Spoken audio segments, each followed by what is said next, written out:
എല്ലാ പ്രിയപ്പെട്ടവർക്കും ഒരു ഹൃദയം നിറഞ്ഞ വിഷുദിന ആശംസകൾ നേരുന്നു. ഐശ്വര്യത്തിന്റെയും സമ്പൽ സമൃദ്ധിയുടെയും എല്ലാം കൊണ്ടും ഐശ്വര്യമുള്ള വർഷങ്ങളാകട്ടെ ഇനി അങ്ങോട്ടെന്ന് ഈശ്വരന്റെ കൃപയാൽ എല്ലാവരെയും ഈശ്വരൻ അനുഗ്രഹിക്കട്ടെ എന്നും പ്രാർത്ഥിക്കുന്നു. അപ്പൊ നമ്മൾ ഏകദേശം ഒരു 3-4 മാസത്തിന് മുമ്പേ പറയുന്നുണ്ടായിരുന്നു വിഷുവിന് ഒരു ചെറിയ ഗീവ് അവേ ഉണ്ട്. അപ്പം എല്ലാവരും നമ്മളെ സബ്സ്ക്രൈബ് ചെയ്യുക, അതേപോലെ തന്നെ നമ്മളെ പ്രോത്സാഹിപ്പിക്കുക, അങ്ങനെയൊക്കെയുള്ള കാര്യങ്ങൾ പറഞ്ഞിട്ടുണ്ടായിരുന്നു. അപ്പോ നമ്മള് ലൈവ് ചെയ്യുന്ന സമയത്ത് നമുക്ക് കുറേ നമ്മുടെ എന്താ പറയുന്ന സഹോദരങ്ങളെ ഇപ്പൊ കിട്ടിയിട്ടുണ്ട്. അപ്പോ അവരിൽ നിന്നും കുറച്ച് പേരെ നമ്മൾ അതായത് തെരഞ്ഞെടുത്തിട്ടുണ്ട്. അപ്പം ആ തെരഞ്ഞെടുത്ത അത് ആരൊക്കെയാണെന്ന് ഉള്ളതാണ് ഇന്ന് പറയുന്നത്. അപ്പൊ നമുക്ക് അവരുടെ പേരുകളെല്ലാം ഒന്ന് കണ്ടാലോ. അപ്പൊ അത് കഴിഞ്ഞിട്ട് ഇന്ന് 12 മണിയൊക്കെ ആകുമ്പോഴത്തേക്ക് അവർക്ക് ഒരു ചെറിയ വിഷുക്കൈ നീട്ടം കൊടുക്കണം. അപ്പൊ അത് ആരൊക്കെയാണെന്ന് നമുക്കൊന്ന് നോക്കിയാലോ. അപ്പം ഒന്നാമത്തെ പേര്, കുറെ പേരുടെ പേര് എഴുതിയിട്ടിട്ടുണ്ടായിരുന്നു. അതിൽ നിന്നും സെലക്ട് ആയ 20 പേരെയാണ് തെരഞ്ഞെടുത്തിരിക്കുന്നത്. അപ്പൊ ഇന്ന് ഒന്നാമതായിട്ട് വന്നിരിക്കുന്ന പേര് ആരാണെന്ന് വെച്ചാൽ നമ്മുടെ പുഷ്പലത കുട്ടിയാണ് കേട്ടോ. പുഷ്പലത കുട്ടിക്ക് ഞാൻ തോക്കനിട്ടപ്പോ ഒന്നാമതായിട്ട് വന്നിരിക്കുന്നു. ഇനി അടുത്തത് ആരാണെന്ന് ചോദിച്ചാൽ രണ്ടാമതായിട്ട് വന്നിരിക്കുന്നു അങ്കിതക്കുട്ടിയാണ്. അങ്കിത, നമ്മുടെ കൊട്ടാരക്കരയിലുള്ള അങ്കിതക്കുട്ടിയാണ്. ഇനി അടുത്തത് ആരാണെന്ന് ചോദിച്ചാൽ അടുത്തത് നമ്മുടെ ബീനാമ്മയാണ് കേട്ടോ. ബീനാമ്മയ്ക്കും അതേപോലെ തന്നെ എൻ്റെ ആ ചെറിയ കൈനീട്ടം ഉണ്ട്. അടുത്തത് ആരാണെന്ന് നോക്കാം. സുധീഷ്മ കുട്ടിയാണ്. സുധീഷ്മ കുട്ടി നമ്മുടെ എനിക്ക് തോന്നുന്നു സുധീഷ്മ മലപ്പുറത്തുള്ള നമ്മുടെ സുധീഷ്മ കുട്ടിയാണ്. പിന്നെ അടുത്തത് ആരാണെന്ന് നമുക്ക് നോക്കാം കേട്ടോ. അപ്പൊ എല്ലാവരുടെയും പേര് ഇതേപോലെ നമുക്ക് നോക്കാം. അടുത്തതായിട്ട് ആരാണെന്ന് വെച്ചാല് നമ്മുടെ കമലക്കുട്ടിയാണ്, കമലമ്മയാണ്. പിന്നെ ഇനി അടുത്ത സമ്മാനം അതായത് കൈനീട്ടം ആർക്കാണെന്ന് വെച്ചാൽ നമ്മുടെ അമ്മുക്കുട്ടിയാണ്. വയനാട്ടിലുള്ള അമ്മു, അമൃതയ്ക്കാണ്. ഇനി അടുത്തത് ആരാണെന്ന് നോക്കിയാലോ. അടുത്തതായിട്ട്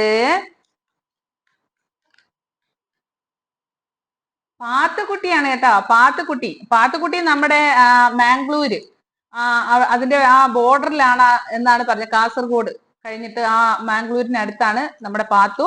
അപ്പൊ നമ്മുടെ പാത്തുവിനും ഇതേപോലെ ചേച്ചിയുടെ വക ഒരു ചെറിയ സമ്മാനം ഉണ്ട്. ഇനി അടുത്തത് ആരാണെന്ന് നമുക്ക് നോക്കാം. ശ്രീഹരി, നമ്മുടെ മിടുക്കനായിട്ടുള്ള കുട്ടിയാണ്. നമ്മുടെ എല്ലാ ആൻസറുകളും GK ക്വസ്റ്റ്യൻ ആൻസറുകൾ പറയുന്ന ഒരു മിടുക്കനായ കുട്ടിയാണ് നമ്മുടെ ശ്രീഹരി. അപ്പൊ ശ്രീഹരിക്കും വിഷു കൈ നീട്ടമുണ്ട്. ഇനി അടുത്തതെന്ന് പറഞ്ഞാൽ നമ്മുടെ ഗോപി ബ്രോയാണ്. നമ്മുടെ ഗോപി ബ്രോ ഏറ്റുമാനൂര് അമ്പലത്തിനടുത്താണെന്നാണ് പറഞ്ഞത്. അപ്പൊ നമ്മുടെ ഗോപി ബ്രോ കുറച്ച് ദിവസങ്ങളെ ആയിട്ടുള്ളൂ നമ്മുടെ ഈ ലൈവിലേക്ക് വന്നിട്ട്. ഗോപി ബ്രോനും എന്റെ വക ഒരു ചെറിയ വിഷു കൈ നീട്ടം ഉണ്ട് കേട്ടാ. അപ്പൊ ഇവിടെ ഏകദേശം 11 മണിയൊക്കെ ആവുന്നതേ ഉള്ളൂ. പിന്നെന്ന് പറഞ്ഞാല് എന്റെ കാന്താരിക്കുട്ടി നമ്മുടെ അനശ്വര കുട്ടിക്കാണ് അടുത്തത്. ഇനി അടുത്തത് ആരാണെന്ന് ചോദിച്ചു കഴിഞ്ഞാൽ മേരി, നമ്മുടെ എന്താണ് പറയുന്നത്, നമ്മുടെ ഈ ചാനലിലെ വാനമ്പാടി എന്ന് വേണമെങ്കിൽ പറയാം. നല്ല അതിമനോഹരമായ പാട്ട് പാടുന്ന കൊച്ചിയിലുള്ള മേരിക്കുട്ടിയാണ് അടുത്തതായിട്ട്. പിന്നെ ഇനി അടുത്ത കുട്ടി ആരാണെന്ന് വെച്ചാൽ ഏത് കുട്ടിയാണ്? സുനിത കുട്ടി, അതായത് സുനിത റെജി. സുനിതക്കുട്ടിയെ ഞാൻ സുനിത വില്യംസ് എന്നൊക്കെയാണ് വിളിക്കുന്നത്. അടുത്തത് നമ്മുടെ സുനിതക്കുട്ടിക്കാണ്. ഇനി കുറച്ച് പേരും കൂടെ ഉള്ളൂ. ഏകദേശം 20 പേരോളം ഉണ്ട് കേട്ടോ. 20 പേരോളം നമ്മൾ സെലക്ട് ചെയ്തിട്ടുണ്ട്. പിന്നെ അടുത്തതെന്ന് പറഞ്ഞാൽ നമ്മുടെ കൊട്ടാരക്കരയിലുള്ള സുമിയാണ് കേട്ടോ. സുമിക്കും അതേപോലെ ചെറിയ വിഷുക്കൈ നീട്ടം ഉണ്ട്. ഇനി ഒരു 3-4-5 പേരും കൂടെ ഉള്ളൂ. ഇനി ആരാണെന്ന് വെച്ചാൽ നമ്മുടെ മജീദ് ബ്രോയാണ്. അതായത് അബുദാബിയിലുള്ള നമ്മുടെ പ്രിയപ്പെട്ട ബ്രോയാണ്. നമ്മുടെ മജീദ് ബ്രോയ്ക്കുണ്ട്. ഇനി അടുത്തത് ആർക്കാണെന്ന് ചോദിച്ചു കഴിഞ്ഞാൽ ആർക്കായിരിക്കും? നമ്മുടെ ഗീതക്കുട്ടിക്കാണ്. മലപ്പുറത്തുള്ള നമ്മുടെ ഗീതക്കുട്ടിക്കുണ്ട്. ഇനി അടുത്തത് ആരാണെന്ന് വെച്ചാൽ അടുത്ത കുട്ടി ആരാണെന്ന് വെച്ചാൽ ആരാണ്? അതാരാണെന്ന് എനിക്ക് വായിക്കാൻ പറ്റുന്നില്ല കേട്ടോ. അത് നമുക്ക് ലാസ്റ്റിൽ നോക്കാം. ആ പേര് ആരാണെന്ന് പിന്നെ നോക്കാം. അത് അച്ചു വായിച്ചു പറയും ആരാണെന്നുള്ളത്. അപ്പൊ നമുക്ക് വേറെ എടുക്കാം. നമ്മുടെ ഷിബുക്കുട്ടൻ, തിരുവനന്തപുരത്തുള്ള നമ്മുടെ ഷിബു ബ്രോയ്ക്കും അതേപോലെ എന്റെ വക ഒരു ചെറിയ വിഷു കൈനീട്ടമുണ്ട്. അടുത്തത് ആരാണെന്ന് വെച്ചാൽ ആരാണ്? ഫെബി, നമ്മുടെ ഫെബിക്കുട്ടിയുടെ കാര്യം എല്ലാവർക്കും അറിയാം. ബേബിക്കുട്ടിക്ക് ഒരു 2-3 വർഷത്തിന് മുമ്പ് വലിയൊരു ഓപ്പറേഷൻ അല്ല സോറി, വലിയ ഓപ്പറേഷൻ അല്ല, വലിയൊരു ആക്സിഡന്റ് പറ്റിയതാണ്. അപ്പം അതിനുശേഷം കുട്ടിക്ക് വലിയ ഓപ്പറേഷൻ ഒക്കെ വന്നിട്ടുണ്ടായിരുന്നു. അതെല്ലാം കഴിഞ്ഞ് 2 വർഷമായിട്ട് ഭയങ്കര വേദനകൾ അനുഭവിക്കും നമ്മുടെ ബേബിക്കുട്ടി. ലൈവിൽ വന്ന എല്ലാവർക്കും അറിയാം. ഇപ്പൊ 1 മാസത്തിന് മുമ്പ് അവിടെ എറണാകുളത്ത് പോയിട്ട് വീണ്ടും വലിയ ഓപ്പറേഷൻ കഴിഞ്ഞിട്ട് വന്നിരിക്കുകയാണ് നമ്മുടെ ബേബിക്കുട്ടി. അപ്പം ബേബിക്കുട്ടിക്കും ചെറിയൊരു വിഷുക്കൈ നീട്ടമുണ്ട് കേട്ടാ. അടുത്തതെന്ന് പറഞ്ഞാല് ആരാണ്? അടുത്തതാരാണ്? അടുത്തതായിട്ട് നമ്മുടെ ഹൻഷു ആണ്. ഹൻഷു കടക്കലുള്ള ജാസ്മിൻ ഹൻഷുവിനെ അടിച്ചിട്ടുണ്ട്. അതേപോലെ തന്നെ നമ്മുടെ ഷെറിൻ, നമ്മുടെ വക്കീൽ കുട്ടി ഷെറിനെ അടിച്ചിട്ടുണ്ട്.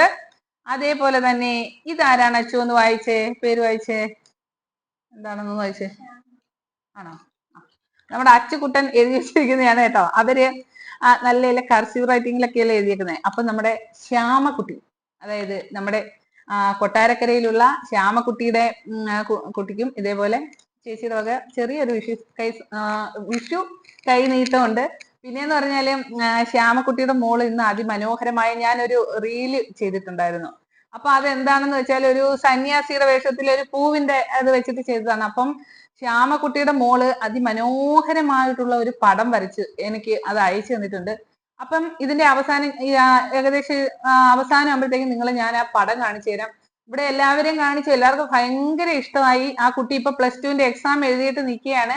അപ്പം ആ മോൾക്ക് എല്ലാവിധ ആശംസകളും നേരുന്നു. നല്ലൊരു വിജയം കൈവരിക്കട്ടെ എന്ന് ഭഗവാനോട് പ്രാർത്ഥിക്കുന്നു.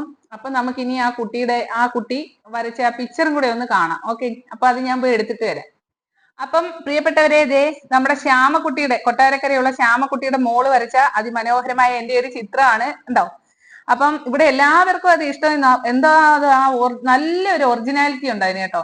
അപ്പൊ എങ്ങനെയാണോ ഞാൻ അതിനകത്ത് ഇരിക്കുന്നത് സെയിം അതുപോലെ തന്നെയാണ്. അപ്പൊ എനിക്ക് കിട്ടിയ വിഷു കൈ നീട്ടം അല്ലെങ്കിൽ വിഷു സമ്മാനം ഇതാണ്. അപ്പം താങ്ക് യു മോളെ. അപ്പോ ഇനി എന്താണ്, നമുക്ക് അടുത്ത കാര്യം എന്താണെന്ന് വെച്ചാൽ 12 മണിയാകുമ്പോഴത്തേക്കും, ഇവിടുത്തെ 12 മണിയാകുമ്പോഴത്തേക്കും ആ ഒരു ചെറിയ സമ്മാനം എല്ലാവരുടെയും അക്കൗണ്ടിലേക്ക് എത്തുക എന്നുള്ളതാണ് അല്ലെ. അപ്പൊ എല്ലാവരും രാവിലെ ആകുമ്പോഴത്തേക്ക് ഹാപ്പി ആവട്ടെ. അപ്പോൾ നമുക്ക് ഇനി എല്ലാവർക്കും ആ ക്യാഷ് അങ്ങോട്ട് അവരുടെ എല്ലാ അക്കൗണ്ടിലേക്ക് ഇട്ട് കൊടുക്കാം. ഓക്കെ, അപ്പോ എന്റെ എല്ലാ പ്രിയപ്പെട്ടവർക്കും എന്റെയും എന്റെ കുടുംബത്തിന്റെയും ഹാപ്പി വിഷു. അതുപോലെ തന്നെ ഇനി അടുത്ത ഒരു ഗീവ് അവേ കുറച്ച് മാസങ്ങൾ കഴിയുമ്പോഴത്തേക്കും എല്ലാവർക്കും കൊടുക്കണമെന്നൊക്കെ വിചാരിക്കുന്നുണ്ട്. അപ്പൊ എല്ലാവരും സപ്പോർട്ട് ചെയ്യുക, സബ്സ്ക്രൈബ് ചെയ്യുക. അപ്പൊ നമ്മുടെ ലൈവ് ഒമാനിലെ 12:30ക്കാണ് തുടങ്ങുന്നത്, അതായത് നാട്ടിലെ 2 മണിക്കാണ് തുടങ്ങുന്നത് കേട്ടോ. അപ്പൊ സമയമുള്ളവരെല്ലാം നമ്മുടെ ലൈവിൽ കയറുക. ഓക്കെ, അപ്പം എല്ലാ വിശേഷങ്ങളും നിങ്ങൾക്കറിയാം. അപ്പൊ ഒന്നുകൂടി പറയുന്നു, എല്ലാവർക്കും ഹൃദയം നിറഞ്ഞ ഹാപ്പി വിഷു.